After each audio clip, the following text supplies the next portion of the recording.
I don't think that the advantage that London confers on consumers relative to the rest of the country, like smaller provincial towns, okay, is nearly as stark and nearly as impressive as it was in 1988. You know, in 1988, when I left London and kind of went back to stay in the country where my parents were at the time, after about a week, I was climbing up the walls, you know, and when I finally got back on the Westway and saw the signs going, you know, the West End, the city, and I was driving along the Westway because there were no speed cameras then, you'd hit 80 on the Westway and I'd pull off for the sort of turning for Westbourne Grove.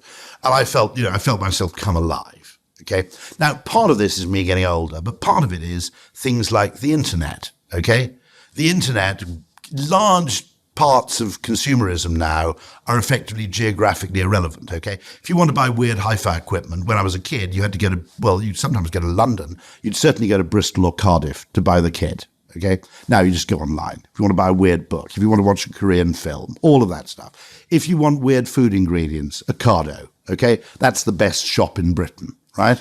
Okay? Yeah. You know, if you want to buy really interesting, you know, if you're interested in high quality food of any kind, in variety, there isn't a shop in London that competes with, that competes with Ocado. You've got Gusto. You've got, one of the things I really like is Michelin-starred restaurants.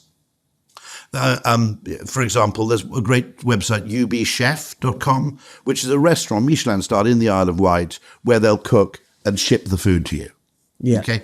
I actually, funnily enough, I order a meal and I spread it over 3 days. In other words, rather than having one fantastic meal, you have 3 meals with a fantastic component. It's better value for money. You have businesses like My Supper Hero, okay, which will send you utterly fantastic food. So all I'm saying is that, okay, London offers fantastic employment opportunities currently, although flexible working might slightly blur that line a little bit. But in terms of the quality of consumption, particularly when you consider the hassle you've got to go through to live there, you know, okay, you've got lots of friends, yeah, but it takes 3 weeks to arrange to meet them. All of those disadvantages. All I'm saying is that the advantage of living in London over living in Monmouth, where I grew up, which was stark and absolutely self-evident in 1988, isn't altogether clear to me now. So the couple of things on that is now you're younger than me. About restaurants. So in fairness, London has more upside. Are you single or are you single? Yeah, you're single. Okay, if you're single, I imagine that Tinder in Cornwall gets a bit repetitive. You know, right? Okay, there are huge advantages if you're single. Obviously, to living in London, there are huge opportunities early in life in terms of simple opportunities which present themselves and what you might call, being there, showing up, being present. But those diminish, I think, with age, and also, in many ways, the extent to which, for a person aged 45 or 50 who already has kids, the benefits that London confers are not really that clear cut to me. I will get on to where I sit on that kind of spectrum.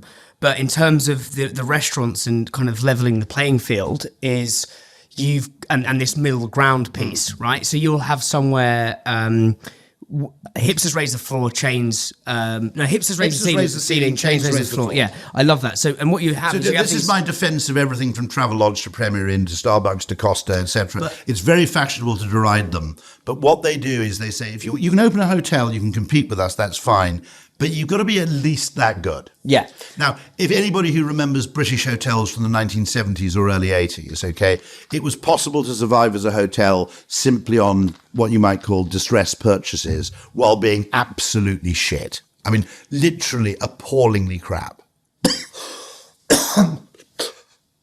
Broadly speaking, if you want to survive as a coffee shop now, you've got to be at least pretty good. Yeah.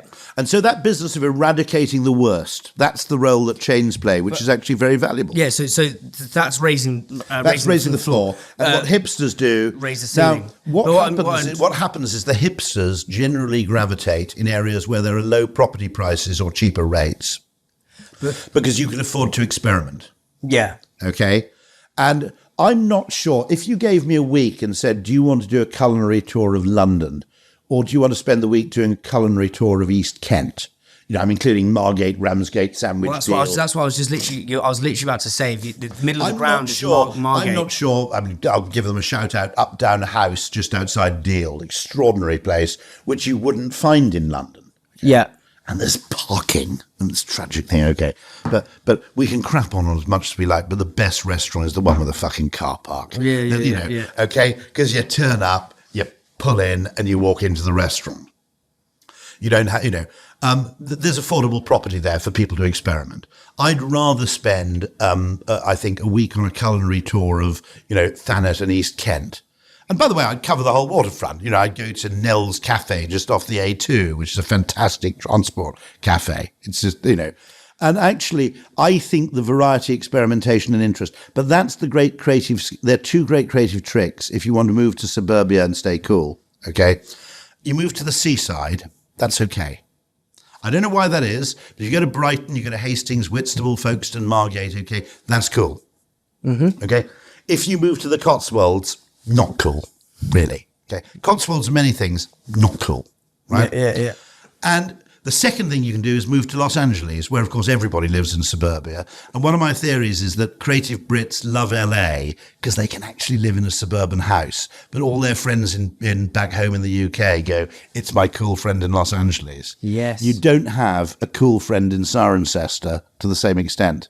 Yeah, you've got status. You don't lose the status. So, and probably that's true of Chicago to an extent. You can live this because American suburbia is brilliant. Okay, British suburbia is pretty good. Belgian suburbia is very good. And one of the things how's Belgian suburbia good versus the UK? There are certain countries that just do suburbs really quite well. But like, how would you say they're different? How would you say they're different or / better than the UK? American suburbia, do I really envy really rich people who live in New York? No, not really. But I had some friends who lived in Wallingford, Pennsylvania, and it literally is beautiful white weatherboard house, picket fence around the outside, nice lawn, and, lots of parking. And you do go, actually, this is a pretty nice quality of life. Really, really good, classy American suburbia is a pretty high quality of life. In terms back to the I think why the playing field's being leveled out is because the hipsters raising the ceiling, they are not geographically bound now to London, and actually, it's also the rates in London have become punitive. Yeah, but it's they still get high status by saying I've travelled to this new and discovered X. Yes. So Sagrosso in Margate, you've got the fish restaurant there, which is called. The name has fucking escaped me. But East Kent, by the way, is absurdly underdiscovered because everybody in London, when they leave London, they head to the nearest single-digit A road and they keep going. So West Londoners always went out on the A4. Well, okay, that's a 2-digit A road. They go out on the A40, they go out on the M4, they go out on the A3, and they go southwest or west. North Londoners go north. And what was so interesting about the Kent coast is shits on the Cotswolds, in my opinion.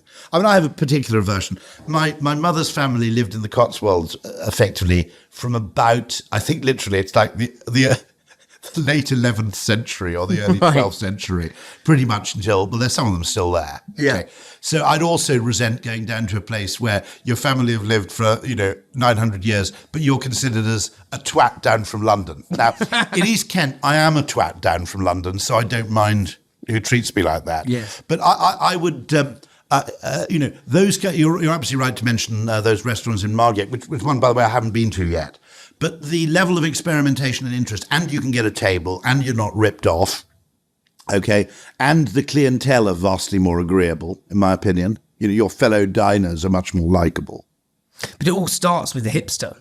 It starts with the hipster. The hipsters. So, for example, they're the shock troops of gentrification. Yeah. Espressos is sponsored by supply chain software gurus Unleashed. It talks to your e-com and accounting software. It's helped islands cut admin time in half, get granular clarity on your margins, know where your stock is, don't miss availability. Brands like Candy Kittens, Tiny Rebel and Trip all use Unleashed, and so should you.